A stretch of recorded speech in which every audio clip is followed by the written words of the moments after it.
Welcome into the Daily Illini Sports Podcast. It's Josh Pietsch and Carson Gourdie here to preview Illinois' game on Saturday against Purdue, 11 a.m. Memorial Stadium. And Carson, it's the biggest game for Illinois football in probably 15 years. Yeah, it's not the sexiest opponent on the planet, but it's the most on the line. Like, if Illinois wins this game, they are going to the Big Ten championship. Like, I'm very confident that Illinois will knock off Northwestern.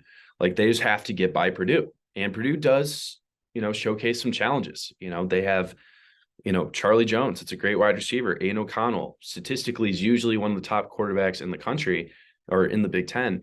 But this Purdue team's been struggling the past couple of weeks. I mean, Wisconsin and Iowa really took control of the line of scrimmage. That's something that Illinois wants to replicate, because against Michigan State, that defensive line was nowhere near on par as usual. Yeah, I mean, even if Illinois would have beaten Michigan State, this game would be for the unofficial Big Ten West Championship. Yes. So even though Illinois had a disappointing loss last week to Michigan State, 23-15, they're still in the same position. They can still go 9-3, win the West, and get to that Big Ten championship game. And, you said it, like, Iowa was able to put up 24 points compared to Purdue's 3.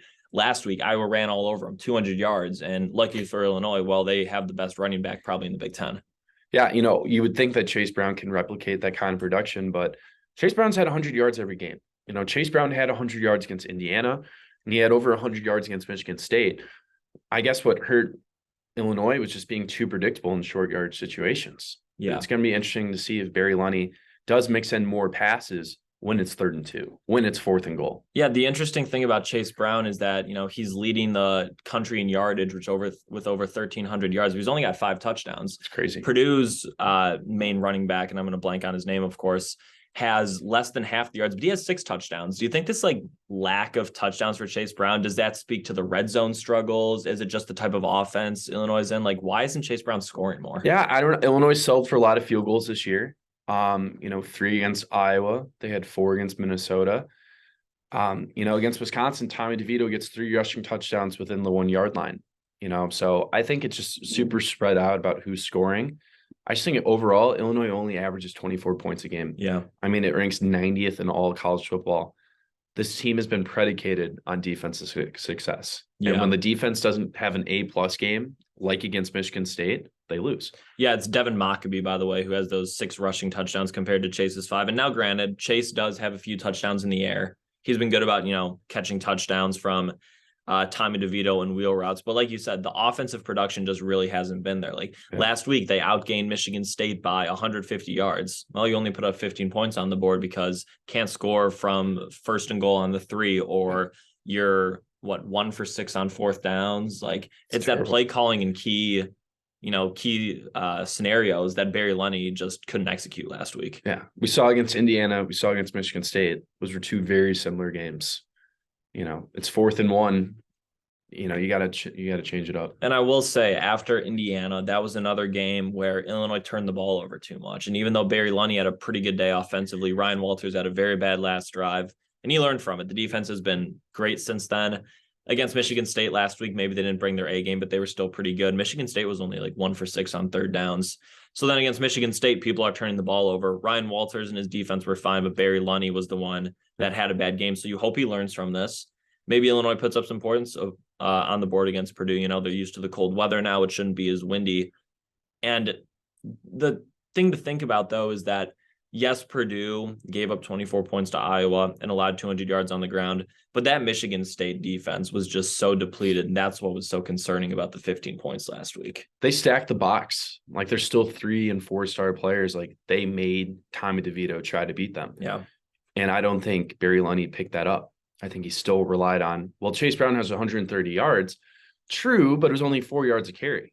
He wasn't gashing the defense. There wasn't game-changing, Kenneth Walker plays. It was a very boring offensive approach. Yeah, and then for Illinois on offense, I always love to talk about it. Tommy DeVito's very good in option scenarios, specifically moving to his right. And on all of those 4th or 3rd and short plays, he didn't get one single option. That's something that Barry Lunny just missed. Did he not want to, have to rely on the tight ends? Maybe, but when the middle of the field's open for a big body like Luke Ford, that's something you got to take advantage of, and they just couldn't do it. Hey, but he got the extension. He did get an extension. Very weird timing. 1 year extension, a little bit of a raise. So now they have Barry Lunny locked up through 2025. Listen, if Illinois beats Purdue, get some points on the board and go 9-3, we're going to be happy he was extended. It's just weird timing. Yeah, they are averaging 83 more yards a game than last year. It's the biggest improvement in all of the Big Ten. Like, it is clear the offense is improved compared to Tony Peterson. It's just frustrating because they're a couple plays away from being 9-0. Yeah. And we just haven't seen really Barry Lunny make adjustments to the play calling short yard situations. Mm-hmm. That's the one thing that's holding him back. Because overall, I mean, yes, he is getting playmakers involved more. There are, Isaiah Williams has a lot more catches this year. Hightower has a lot more catches this year. They just got to fix some little things in the short end of the field. You got to imagine after what we saw last week that Isaiah is going to get the ball a lot this week, I think, because Isaiah had about 100 yards and 2 touchdowns last week, but he did not get as many touches as he should have. No. Isaiah Williams was the biggest playmaker on the field, period, on Saturday, and only got like 6 touches. His second touchdown, just a little pitch play. It was the same play they ran against Indiana. Yeah. For the first touchdown. Yeah. It works. Why don't you do that on 3rd and 2? He's like a Deebo Samuel type. He loves to just shift through the defense and find his way into the end zone. Look at his first touchdown. Was that first 60 touchdown plus was yards? Yeah, it was crazy. Yeah, 5 catches, 98 yards. I'm sorry, you should have like 10. And I've said it this week, especially on the radio, like, it doesn't help when Isaiah Williams had a very good game, but he has a fumbling problem. Yes. Chase Brown has a fumbling problem. Your 2 best playmakers have fumbling problems. And this is something you want to say, oh, we're getting this out of the way early. Against Indiana, they both fumbled. Iowa, Isaiah fumbles 3 times. Against Michigan State, Chase fumbles twice. Like, when are they going to hold on to the ball? When are the coaches going to put an emphasis on, guys, you got to hold on to the ball? I don't know how you fix that, though. Like, is that coachable? Like, telling Chase Brown, the 5th-year senior, hold on to the football. Like, I just feel like that's difficult. It's hard to, you can practice it all you want, but then when you see a 300-pound Spartan running at you, maybe practice, goes away. I don't know. Is Chase Brown an NFL back? It's a good question. I don't know. I don't think it would be the most surprising thing if we saw Chase Brown in a Illini uniform for another year. If he runs a good 40 time and impresses at the combine, he could get drafted in the 5th or 6th round, but he's not that bulky back that the NFL likes nowadays. And the fumbles really don't help because at the NFL, they're hitting harder, stronger. It's just such a more physical game. And unfortunately for Chase Brown's case, when he's been put in the most physical situations, that's when he has not succeeded. And he's not the fastest guy. He's a workhorse. Like, that's kind of like reads the defense. Oh, he's so patient. The way he just reads the defense. He waits behind the offensive line, allows the blocks to get downfield, and then he just bounces right like through. Reggie Love is faster than Chase Brown. Oh, absolutely. But Chase Brown's ability to read the defense and shift through the linemen just sets him levels above a guy like Reggie Love. Yeah, he can find the open holes. Yeah. Devon Witherspoon had a pretty good game against Jaden Reed, and I don't think he was covering him on his touchdown. So he has been faced with the team's number 1 receiver for several weeks in a row now. And now he gets a different task with Charlie Jones because Charlie Jones is not a deep threat. He's more of an all-hands guy, 10-yard type of receiver. This is probably the key matchup for Purdue's offense because they don't run the ball very well. And do you expect Devon to perform as well as he had against guys like Jalen Reed and is Nebraska's top guy, Tyler Campbell? Or, Nebraska, Trey Palmer. Trey Palmer, yeah. Trey Palmer, one of the most explosive players, can create separation. He did it against Witherspoon. And I think Trey Palmer is a more talented guy than Jones. They're just different. They're different. I don't think this will be an issue. He does not. Charlie Jones isn't overly athletic. Is he going to create separation against Witherspoon? I'm going to say no, because more athletic guys have tried and they've not succeeded. I could see in a certain scenario, Charlie Jones just going like 7-yard gain after 7-yard gain after 7-yard gain. But I don't see Devon or the Illinois defense giving up that explosive play. Like the 65-yard bomb. Against Indiana. And even if you against Michigan State, there was no super explosive play. They just marched down the field. And that's something Ryan Walters and the defense, Andy Boone, Kevin Kane are going to have to get to the bottom of. The last touchdown, I would say, was a burn for Michigan State. Yeah. I think it was Jaden Reed that caught that 35-yard touchdown pass. I think it was a miscommunication from a safety. Yeah, that's probably what it was. But overall, the defense is good. The defense is not the issue. Yeah. I mean, like the key drive to me was after Hugh Robertson, Illinois' 30-year-old punter, booted the punt into his own offensive lineman's behind. And then they get amazing, field position on the 35 or the 40 or whatever it may be. Illinois gets them down to 4th and 3, and instead of on Michigan State's own 35, well, it's on Illinois' 30. They're in no man's land. They go for it. They end up getting a touchdown. Like, that is just one of the keys to the game for Illinois against Purdue is like these special teams mistakes have to stop because you got to control field position. Yeah. It's going to be tough, though. Interim head coach, I feel like Bielema, that's definitely a point of emphasis. Just clean up the team. Yeah. You know, clean up the turnovers, clean up the special teams. And they're a 9-0 football team right now. Yeah. Which is insane to say. The argument is like, if Illinois beats Indiana, well, do they lose to Minnesota? Do they lose to Iowa? Do they lose to Wisconsin? Maybe. Yeah. Might lose to Wisconsin. I know it was 34-10, but there were a couple things that just set Illinois apart in the middle of the game after a close first half. I don't know. We'll never know. So, I guess what's just nice to say is like each of the 9 games, you can realistically say, yeah, Illinois should have won that game. Yeah. With Lovie Smith, you cannot say that. Like when you lose to Iowa 63-0, no, you should have not have won that game.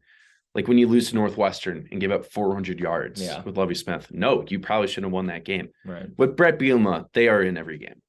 Is there a game besides like his whole tenure, the loss to Virginia last season, that wasn't a close game? Wisconsin. There's been 2. You're right. Wisconsin on homecoming. So it's 2 home games. That's it. Yeah. 2 games out of 22. And we'll obviously see how Michigan goes on November 19th. We'll see how Ohio State or Michigan goes in the Big Ten championship if Illinois is fortunate enough to get there. But the way Brett's prepared the team has been good enough to the point that, like, okay, we're going to excuse him for one Michigan State loss. However, back-to-back losses with Purdue would be a very, very disappointing end of the season that's just started so well. Well, it'd be tough because you had the division in your sight, you had a Rose Bowl in your sight, and then all of a sudden, you're going to Nashville, you're going to the Gator Bowl. It would just really hurt Illinois' momentum to recruits. Like when they're trying to get Malik Elzy, when they're trying to steal recruits from Michigan, it's because they're 7-1. It's not because they're 7-5. So yeah, they got to keep winning to build that momentum for recruiting, which has hurt Illinois. Yeah, I don't know. Michigan, by the way, 31-point favorites against Nebraska this week. What's it going to be against Illinois? Let's say Illinois beats Purdue. Michigan beats Nebraska. They beat them by 30. Games in Ann Arbor. I would guess that the line would be like 12.5, 13. Yeah. I mean, people are going to think Michigan should win. And yeah, I think Michigan's probably the front runner for the Big Ten. Probably the way Ohio State's played. Is it a hot take to say that like this might not be the Big Ten's year in football? Like Ohio State has shown a lot of growing pains with the new receiving core. Like they have not, their defense has been good, but CJ Stroud has not played like a Heisman candidate. He doesn't have Chris Olave or Garrett Wilson. On Michigan's side, they don't blow teams out. They just take care of business. And it's like Michigan last year. It's the same team. Basically, they did lose like the best 1-2 defensive lineman punch in the country. Oh yeah, I mean, but they reloaded per se, kind of the way Georgia did. But yeah, be an interesting week. What's your prediction? I have Illinois 28, Purdue 17. I think I'm going to go Illinois 24, Purdue 10. I think Illinois is going to end up winning by about 14 because that's kind of what Illinois does. Yeah, they don't blow you out. No, they don't blow you out. And like 24-10 may seem like a lot, but like look at Minnesota, 26-14. I think Minnesota and Purdue are very similar teams, by the way. Yeah. Minus Mo Ibrahim. But he was also sort of hurt, for the Illinois game. But the passing game, I think, is very similar. They rattled Tanner Morgan. You have a very good quarterback with not a number one, huge deep threat and an O-line that's a middle of the pack. Michigan State's O-line was better than Illinois thought. They've got to get pressure on Aiden O'Connell, but that's kind of what teams have done to him the last few weeks. That's true. So I think 24-10 Illinois. If you're Jeff Brom, just throw a lot of screen passes.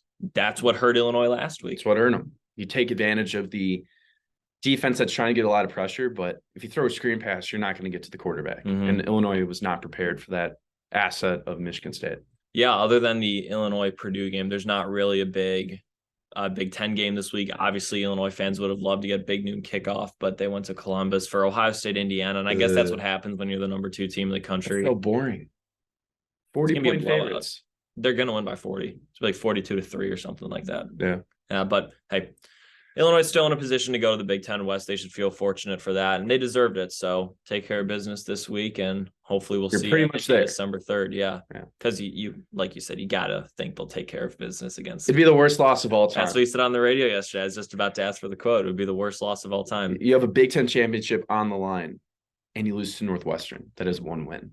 I mean, that'd be heartbreaking. How disappointing would that be? It just wouldn't make any sense. It would just be like Northwestern's going to be 1-10. Oh my God. With losses to the three-headed monster, And Duke, Southern Illinois, and Miami, Ohio. The best game they played all year was Ohio State. Ironically, 7. That's and literally 50-mile-an-hour winds. I don't care. Downpour. That's the best game they played all year. Nebraska was pretty good. Nebraska's garbage though. So Scott Frost is cursed. Yeah, the onside kick. Ugh. Go down in history. All right, that's going to do it for today's episode of the Daily Illini Sports Podcast. Thank you everyone for listening. Purdue, Illinois, Saturday morning, 11 a.m.